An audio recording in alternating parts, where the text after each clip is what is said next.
Okay, hi, Amber, alcoholic addict. I have currently, as of right now, 1 year and 27 days or 393 consecutive days alcohol free. I have also been heroin free since January 18th of 2018.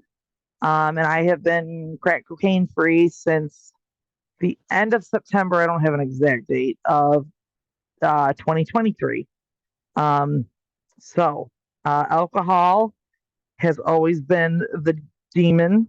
Um, Drugs always came secondary, um, which I know is like, I guess, very weird. I've been told several times. Alcohol was the one thing I struggled the most with.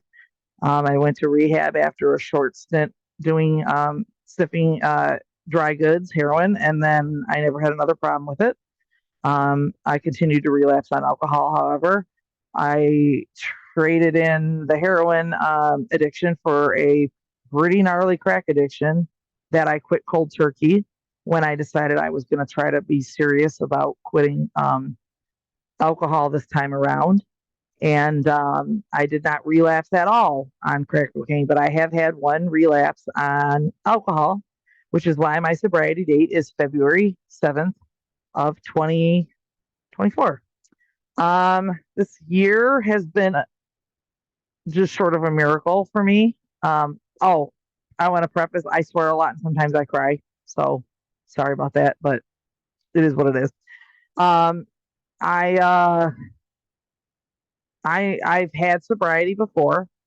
I had roughly almost a year and a half, but I didn't have the program that I have now. I did have a program. I wasn't a dry drunk that whole time. However, I wasn't being completely honest. And even if I wasn't using, I was not partaking in emotional and uh, sober behaviors. I was doing a lot of shit that, looking back, now I know better. Yeah, I did all right. But, the minute that was able to slip up, I went right down the hill. And that's when I full blown went back to full blown drinking and picked up the drug habit. Anyway, that's neither here nor there. This time around has been completely different. I was 5 months dry drunk at September of 2023. I was working at a liquor store, which is a fantastic place for an alcoholic to work. And I had 5 months before that where I was just abstaining. And I finally had worn myself down working at that store. All it took was my coworker to say, "Hey, let's do a shot in the parking lot." And, cutting definitely powerful, the disease without any kind of support or a program. I did the shot and I was right back to where I had started. Uh, Drinking at work, stealing from my job, stealing alcohol from my job, nothing I'm proud of, but it's real and I'm real. And this was part of where I got to be. So I think it's important that I'm honest. I was drinking in the coolers. I was, coming to work drunk. I don't know how they didn't know for as long as they fucking didn't know. Um, because they legit, even my coworker that finally is the one that said something when I came in real drunk. She was like, I had no idea. So, everyone's like, "Oh, we think we're so good at hiding it." I was pretty good at it. I'm not going to say I was perfect, but I had a long career at hiding it at work. And this job was no different. Um, I got called into work one day at the end of September of 2023, and I knew I was getting really bad again. I had started smoking crack again, even though I had quit. Um, Intermittently. I always did it after I had been drinking. It was always alcohol first.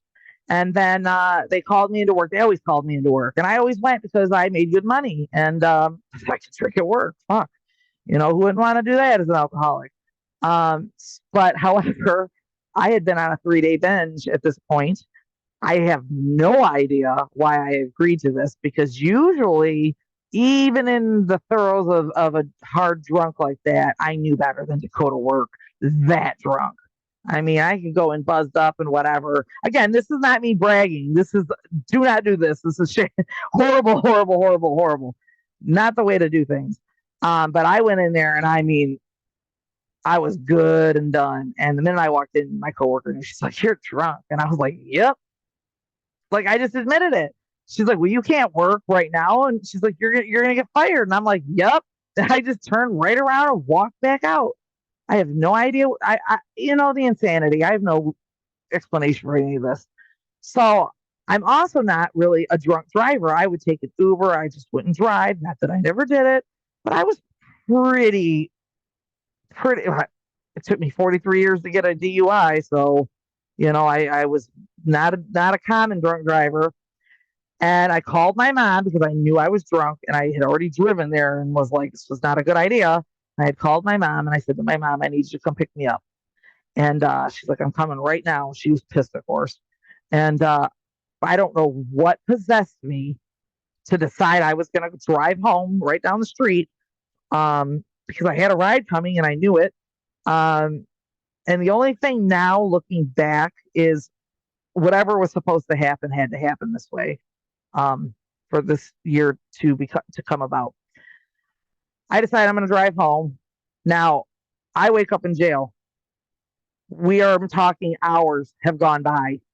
I wake up in jail, and I'm like, oh boy, what happened?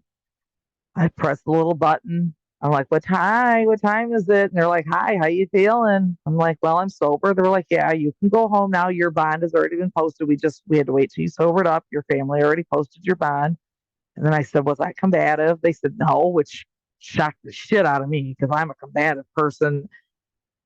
If I'm mad, let alone when I'm drunk. I guess I was real compliant. Um, don't remember anything. The only thing I remember is when I got into my car, I remember being so upset out of nowhere. And I remember saying out loud, I'm done. I cannot do this anymore. I'm done. I don't care who's listening. I don't know if it's the universe, if there is a God, because at this point I had no concept of any kind of God or anything at all, except for a bottle. And I said, I don't give a shit who's listening at this point. I need help. I don't want to do this anymore. I'm so tired of this. Please, please help me. And then I wake up in jail.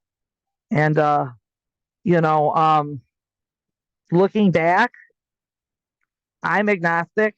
No, this. I'm not going to go into any of this, spirituality or anything. If there is, if there isn't, what you believe is what you believe. This is my own anecdotal self and how I feel about it. Something replied to me, and I got this DUI for a reason. And boy, was I pissed. Then I find out I didn't even get pulled over. They just came to my house and arrested me, and I admitted to driving drunk because I was so wasted. Um, my lawyer, I don't even know how my lawyer couldn't fight his way out of a wet paper bag to get this charge dropped. I shouldn't even have this charge legally, but I did do it. But it had to happen this way. And I really got serious. I was dead serious when I was crying out to the void of, please, I need help. And I meant it. And it's so corny, some of the things they say in this program. But when they say, like, when you're done and you surrender and you've had it, I cannot explain to you. If you're new, I cannot explain to you the change of when you are fucking done. And I have been doing this in and out of AA since 2009. I've had a long career and I've tried many times to get sober and I've relapsed chronically. Um, I get this DUI, so immediately I don't start doing this just because it looks good for court, although it did look good for court, even though they didn't take it into account later on. I get myself immediately into substance abuse counseling. I immediately go back to AA in person at the time. I wasn't doing Zoom, traditional AA. And I immediately get back with the network that I had when I was sober before, or I was trying to get sober. And I struggled. I'm telling you, it was hard. It was hard. I knew I had this case pending. I knew I didn't want to continue on because I am the type of alcoholic that there are no more institutions for me. There are no more jails. There is no more chances. I'm going to die or I'm going to kill somebody. And then I cannot live with that on my heart. I have a tender little heart underneath all of this. And if I were to kill somebody, oh my God, I would just end it myself. I don't think I could ever do it. I don't think I could live with myself. So I knew I was either going to have my 5-year-old kissing a headstone or I was going to get my fucking shit together. And I so chose to get my fucking shit together. And it sucked. It was hard. I'm not, I'm real, you guys. If you're new here, I'm real. If you're not new here, you know I'm real. I struggled. I did not pink cloud. I did not love it. I wasn't loving sobriety. I wasn't loving life. I hated it. I fought it. It was hard, man. I I was feeling feelings. I was newly diagnosed with ADHD. So now I'm dealing with this new diagnosis and this whole thing that my whole life is upended because I realized that my whole life has been around having a brain that is structured differently, which is probably a major reason why I've had the alcohol problems I've had with ADHD being a dopamine deficiency. I was replacing, the dopamine, but I'm an alcoholic, so I'm allergic to alcohol. So yeah, maybe I was kind of self-medicating, but I have to take it too far every time. And I had a lot of guilt and shame and bad self-esteem. I came into this very traumatized, very wounded. Um, I came into this after 5 years of being single from a traumatic relationship where I was verbally abused on the daily. I was still verbally abused because I have a son with this person, and it sucked. Um, but I was determined, and I just kept going. I just kept going. I kept going, and I kept going. And before I knew it, I had 5 months sober, and I had the ultimate experience of finding the Zoom world and connecting with secular AA. I go to traditional as well. I do go in person. I kind of do it all because I'm the type of alcoholic. I'm a very sick person and I need every single tool and every single shred of help that I can get. And sometimes I wonder if I am ever going to be okay. But that's neither here nor there at this point, I guess. As long as I don't pick up today, that's all I have to worry about. But I digress. Anyway, so I get 5 months. Okay, I'm doing great. Everything's doing great as far as like staying sober goes. I still haven't been convicted yet. I'm not even really starting trial yet. I crashed my car completely stone sober. Completely stone sober. It was my fault. I wasn't paying attention and I rear-ended this lady and I smashed my car to high holy hell in February of 2024. The cops come. The ladies want to fist fight me. They give me the breathalyzer. I already got the little paper that says she's pending a drunk driving investigation. So this all looks great, and I freak out. So what do I do? What do I do? Oh, I do what every great alcoholic does is I have a problem, and instead of using my toolbox, I walk to the liquor store and get drunk because I crashed my car sober and have to start my 5 months over. Did I lose everything I learned in that 5 months? No, I didn't. Did I lie about it and keep it to myself that I had one drink? No, I didn't. I told on myself immediately. I called the lady that was sponsoring me at the time because of the guilt and shame that I have dealt with so deeply in my past with the chronic relapse. I knew I had to do something different, and doing something different was being honest and telling on myself. And that was February 7th of 2024. And my sponsor at the time, I mean, I couldn't ask for somebody better. She was like, okay, so day one, let's go. There was no lecture. There was no, and I was never made to feel like shit because if that would have happened, I guaranteed I wouldn't have made it. Everything happened, boom, boom, boom, how it was supposed to. And I refused to let myself feel guilty or shameful about it.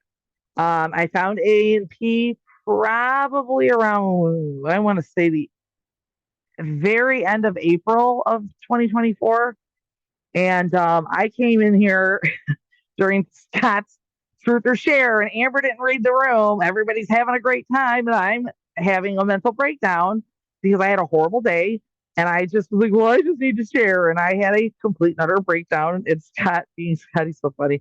He's like, it's all right. It's okay. Everything's going to be okay. And he was very sweet to me, and everybody was very sweet to me. And then everybody went back to laughing, and I started laughing. I was like, man, that was pretty cool. Like, even though I was a little Derek Downer there, everybody kind of just took it in stride and got real serious. And I was like, even though everybody's having so much fucking fun here, like, you guys are serious about being sober, and you guys were there for me.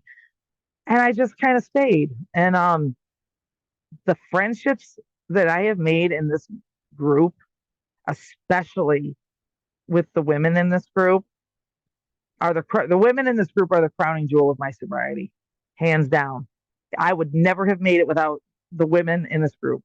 I've had the men are lovely. You guys are great. Thank you for everything you've done for me, but I never would have made it without the women in this group. And I just kept going, man. I'm telling you, it was some days I was sobbing and crying. Some days I was so happy that holy shit, I'm doing it. And then time just went on, and like, I could feel myself changing. I could feel my anger started to get less. I could feel that I wasn't so pissed off and miserable, and I wanted to get up in the morning, and that I was there for my son. I wasn't hungover.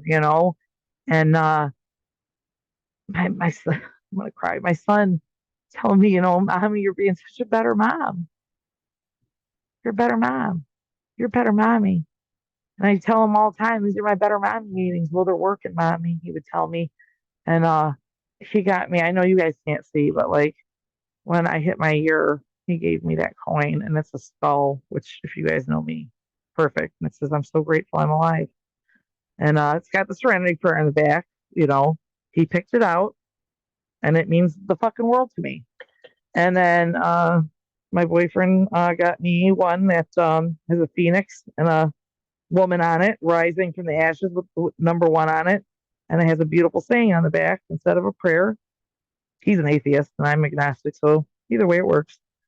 And then I had gotten mailed a coin from a group I had went to, a women's group I had went to one time. They mailed me a beautiful 1 year coin when I hit my year. And to hit that year after everything I had been through, the tears, the fuckets, the I'm just gonna drink and I don't care, the going to court finally, getting convicted, and they have not been easy on me because I have a conviction from 2017 that is technically not on my record.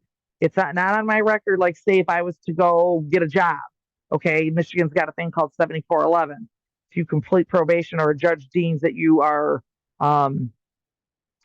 okay to get this statute, they quote unquote throw the felony out, the drug felony, which is what happened. But the court still sees it. So when I got convicted, which I still shouldn't have been convicted, my lawyer sucked, I guess. I don't know, but like I said, it had to happen. I'm not questioning it. They looked at that 7411 and they were like, "Oh boy, so back in 2017, you had a problem, eh?" And they have not been easy on me. And I've gotten my license back. I mean, I'm telling you, I lost my license, got it back. I have done everything they have asked of me. I've done the MAD panel. I've graduated from substance abuse treatment therapy. I have almost graduated from the drug court part that they have me do. I'm like in the mid probation. I have never dropped dirty, nor have I ever blown dirty. I have community service left and fines. And they let me go out of state 3 months into my probation, which is crazy.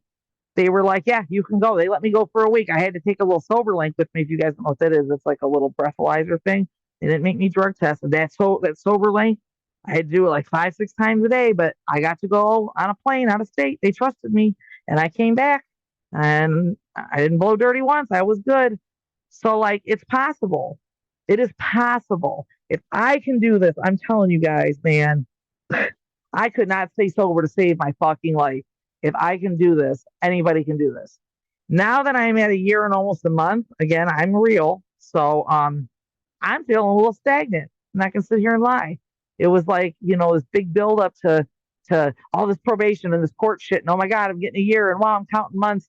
And now I'm kind of like, what do I do now? What's the next step? And one of my sisters put it to me this way: "Well, you do year two, bitch." Like, why do we complicate this? Why am I? What I'm saying, simple program, right? So I guess I'm doing 2 year, bitch. Year two, bitches. I've had a couple struggles last like month or so because I'm kind of, where do I go? but that's okay. And, I got to chill out on myself. And I got to remember, I always say this, you guys got to have hope, man. Because if I have a breath in my body, I have hope. I have hope that I can get through this, even though it sucks right now and I'm struggling mentally. Without hope that I can get better, without hope that I can stay sober, without hope that this program and whatever other tools I use, without hope that other alcoholics are going to help me and I'm going to help other alcoholics, without that fucking hope, I might as well just drink. Because what is there to do beyond that? If I don't have hope, I might as well just go back to drinking because I was hopeless as fuck. So, I kind of rambled. I apologize. I encourage anybody who is new, or I encourage anybody who has been in and out as a chronic relapser, don't stop, man. Don't stop. Don't stop. Don't stop. I know it sucks. I know it sucks, but you have hope. And I hate when people are like, alcoholics should never say, "Oh, I got this." You know what? Sometimes you do got it. Sometimes you do, damn it. You might only got it for 10 minutes. Sometimes you do, and it's okay. It's okay to pat yourself on the back. I mean, we got to check our egos. We're bad for egos, but it's okay to have a little bit of pride in what you've done because this is fucking hard and you guys are doing it. And I guess that's all I have to say. So I want to thank Allie for allowing me to do this. And I hope I said something somewhere to help somebody. And I love you guys. And you fucking can do it. I'm telling you, you can do it. Thanks.